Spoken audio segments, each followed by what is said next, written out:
Mars is often thought of as like, is this some escape hatch for rich people? But it won't be that at all. It's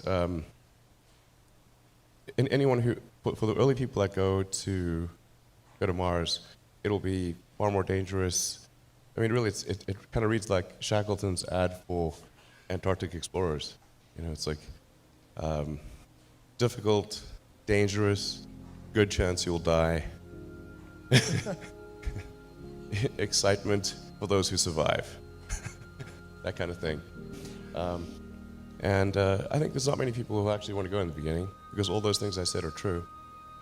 But there'll be some who will, for whom the excitement of the frontier and exploration exceeds the concern of danger. And they will start off building the most elementary infrastructure, just a base to create propellant, a power station, glass domes in which to grow crops, all the sort of fundamentals, without which you cannot survive. And then really there's going to be an explosion of entrepreneurial opportunity, because Mars will need everything from iron foundries to pizza joints to nightclubs. Definitely pizza joints. I think Mars should really have great bars. The Mars bar. It's all right. Look, I love dad jokes. I'm dad. What do you think the timeline for this is? So I'm feeling pretty optimistic about the timeline, although I can be a little. Sometimes my timelines are a little, you know. People have told me that my timelines historically have been optimistic, and so I'm trying to recalibrate to some degree here.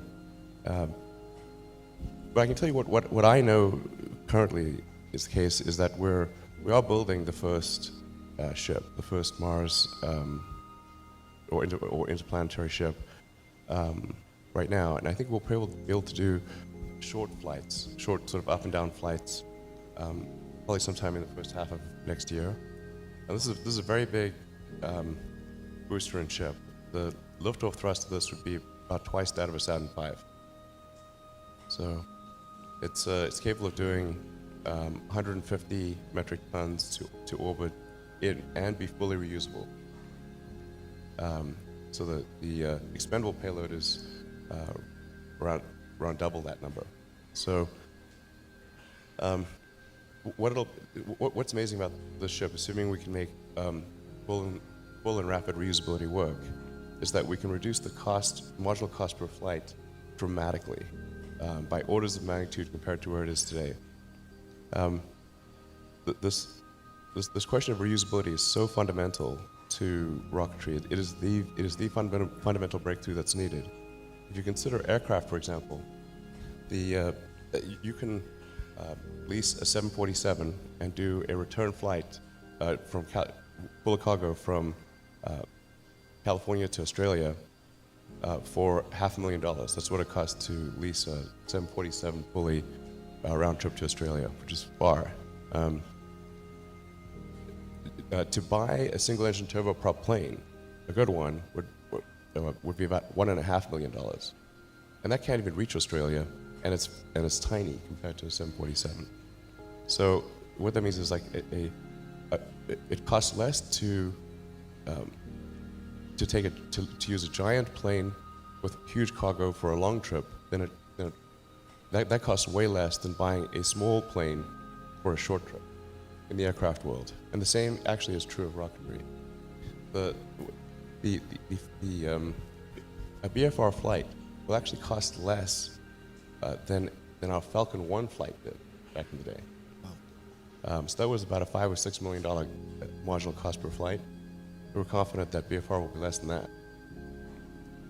So that's profound, and that is what will enable the creation of a permanent base on the Moon and a city on Mars. And that's the equivalent of like the Union Pacific Railroad, or having ships that can cross oceans. Until you can get there, there's no way for all of the entrepreneurial energy to you can't do anything. There's no way for all the flowers to bloom. Once you can get there, the opportunity is immense. So we're going to do our best to get you there, and then make sure that there's an environment in which entrepreneurs can flourish. And then I think it'll be amazing.